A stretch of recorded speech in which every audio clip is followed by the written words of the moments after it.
Welcome, everybody, to another episode of the Daily Fantasy Digest Podcast, the all-inclusive podcast where we talk all things fantasy sports to help give you an edge. We are back today here on a Saturday, breaking down this 10-game slate. Before we get into this breakdown, I want to go ahead and do a quick recap of yesterday. Had Yu Darvish, who went absolutely off 9Ks, and Drew Smyly as well. And then stacks, we had the Royals with Jorge Soler and Whit Merrifield both hitting homers. And then we had the Astros as well, who did not go... They did not score as much as I thought, but we had Yordan Alvarez, Alex Bregman, and George Springer mentioned, as well as Michael Brantley, all with hits, all with at least over 5 fantasy points. We did cash, which was very happy about. Royal Stack, pulled through for us, so I was really happy about cashing. So I want to pull that energy into today. Keep in mind, if you watch the live stream for the fantasy draft, there will be a face cam coming on all the videos here moving forward. Got to mess around with a few things real quick, and that'll be next week that starts. So let's jump into today's slate. 3 pitches above 10K. Charlie Morton is going to by far be the most chalkiest pitcher on the slate, with credit to Morton. He's been incredible this entire year. I really like Morton. I think he's got a lot of upside. But for me, I'm on Chris Paddock. Colorado is so bad away from home. This should be one of the easiest games for Paddock to pitch against.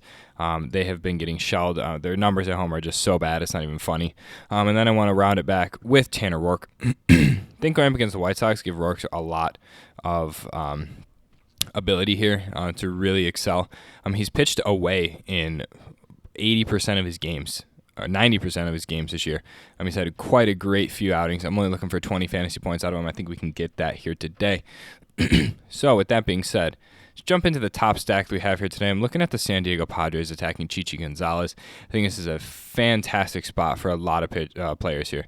I love Eric Hosmer. I think Eric Hosmer and Will Myers are 2 top players that I really want in my lineup. And then, of course, I want Fernando Tatis Jr. I think that all of these guys here, Tatis is homer in 3 straight games. Eric Hosmer attacks righties like it's nothing. So I think with that being said, this is definitely the top stack for me today. I think another stack, you can look at Houston again. I think looking at Houston again is definitely a top strategy, as they are in Camden Yards, and it's definitely something that we want to attack. But there's definitely the Minnesota Twins is who I really, really, really want to attack here. I'm going up against Adam Plutko. I think there's a lot of value here in some players.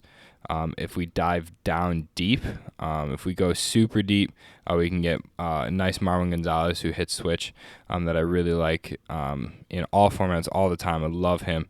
And then I would like to get Eddie Rosario in there as well. Hitting from the left side of the plate, I really love Rosario's power that he can really put behind the ball.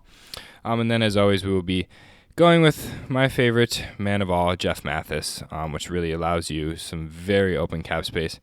4,000 for player here is really going to allow you to pick on some guys that you really want to get in your lineups here today.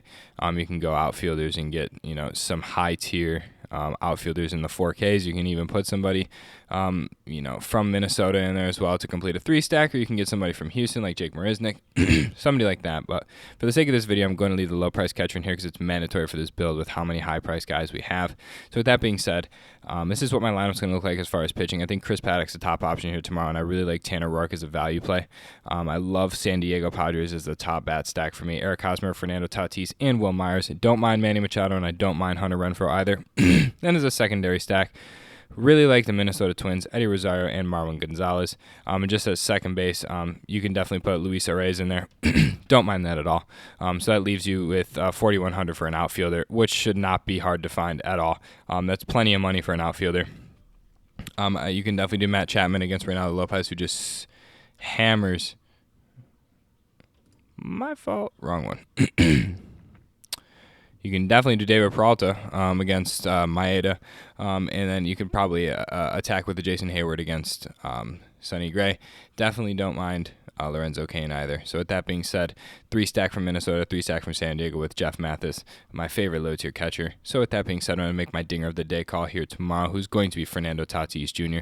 I think this is an incredible matchup for Tatis, and I think he continues his hit streak. I think this guy has been incredible. He's been incredible all year. So he's going to be the thumbnail of this video and the dinger of the day call here today.